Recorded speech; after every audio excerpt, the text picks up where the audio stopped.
when you say that you are saved, you need to think about it through this lens of how is it that I am saved out of these three powers? That's the way you want to think about salvation. It's not just about, I was a bad person and now Jesus wiped away all the bad things that I did and now I get to go to heaven.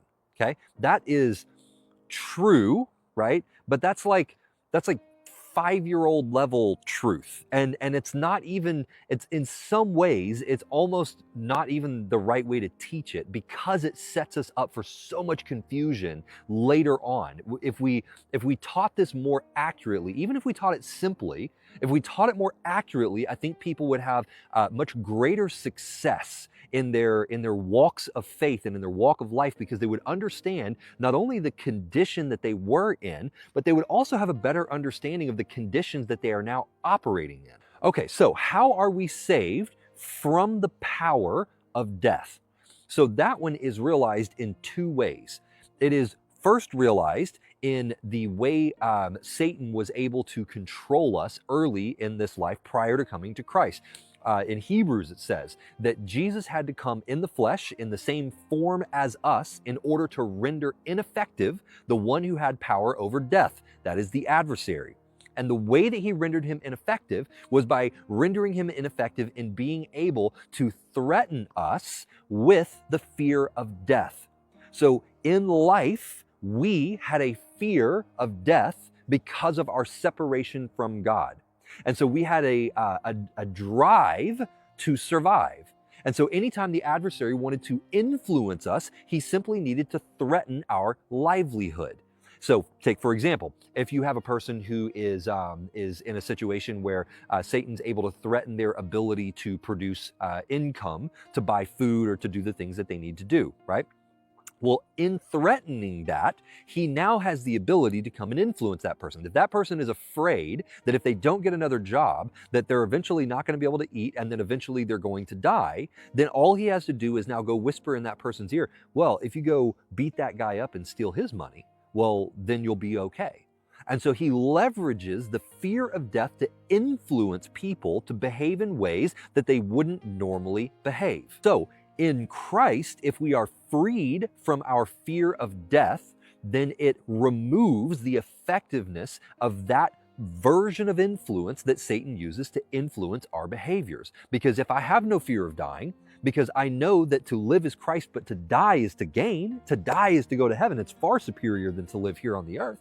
If I know that that's the case, then my fear of death is removed, and that changes how I respond to difficult situations, and it removes the effectiveness of Satan's ability to influence me through threatening my livelihood.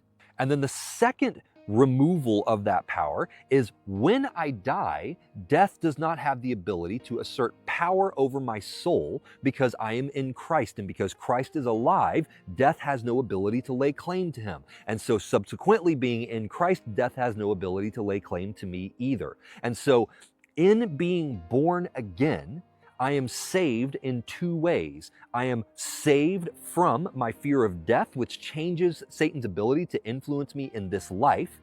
And I am also saved from death after I die, which I know sounds funny, but second death. Okay, and so how is that accomplished? How am I saved from the power of death? I am saved from the power of death by what Christ did on the cross. In Colossians, it says that on the stake, Christ made basically a fool of the powers and principalities and rulers, and he stripped them of their power and their authority, because he then took all authority unto himself, which meant that death has no claim on me anymore. So because death has no claim on me, Christ is the one who has the claim, because he made the sacrifice of himself in order to gain the right to make that claim. So Christ lays claim on me. He now gets legal ownership over me, which means death no longer has a claim. And so it was at the cross that Christ stripped death and the rulers and powers of their authority. He stripped them of that. He took it all to himself. That's why he told his disciples that all authority in heaven and on earth has been granted to me. And so that is how we are freed from the power of death. Now, the second thing we need to be freed from is the power of the kingdom of darkness. Now, how does the kingdom of darkness have power over us? Well, very simple. We are born into the kingdom of darkness. Every human being is born into this earth, which is ruled still by Satan. Even though Christ has all authority in heaven and on earth, he has not yet fully asserted that authority in the earth, but rather he is asserting his authority through human agents, and he is doing it slowly by conquering territory after territory, ideologically, not physically. A good way to think about this would be like, imagine if we deposed a ruler in another country and we defeated their forces, but we hadn't yet fully asserted our authority in that place. And instead, we sent emissaries to begin the process of taking possession of the land, right? And they have our authority. So if they go into an area and let's say like there's some forces that were still connected to the old regime, right? And those forces decide to oppose us. Well, because of the fact that we have the power of heaven behind us,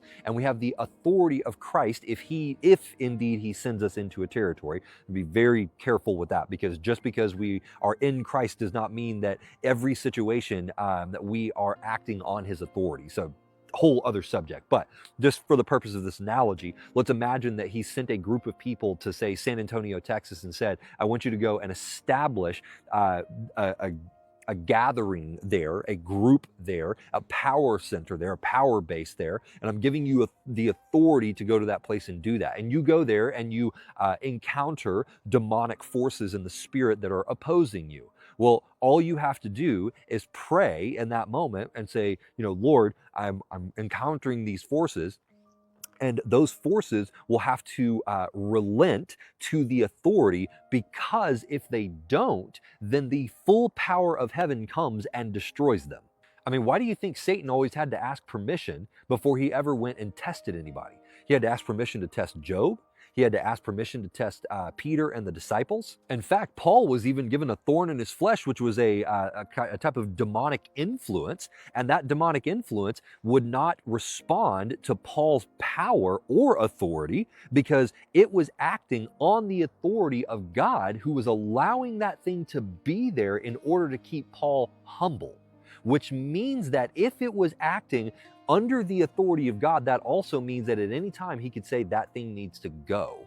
And if it wasn't, or if it was willing to go, if he said it was going to, it has to be for a reason. What is that reason? Because if it defies the authority of God, he'll just simply destroy it. And so everything is restrained by the authority of God under the threat of destruction in the spiritual realm. All right, so getting back to being under the power of the kingdom of darkness, being saved out from under the kingdom of darkness, or the power of the kingdom of darkness, means that now when the kingdom of darkness comes and tries to assert its influence over me. So the way this works is the kingdom of darkness comes along and says, hey, you're part of our kingdom. You should be behaving in ways that are in alignment with our kingdom. Right? And I say, well, no, I'm not doing that anymore. I'm a follower of Jesus now. I've like repented of my citizenship here. I'm now a kingdom, part of the kingdom of light. And the kingdom of darkness says, no. You can't do that, because there's this thing called the law, and the wages of sin is death. And so you've infracted the law, and so therefore you stand condemned. And so you're still part of the kingdom of darkness. What are you talking about? Right? And so you go, well, crap, right? Well, no, that can't be true. But I did sin. Right? And I kind of feel like, I feel this weight on me. Maybe I am actually condemned.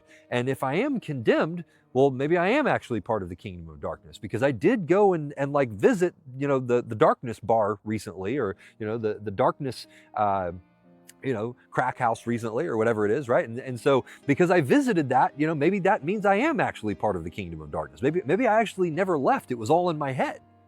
And so the question is, how do we get out of the kingdom of darkness?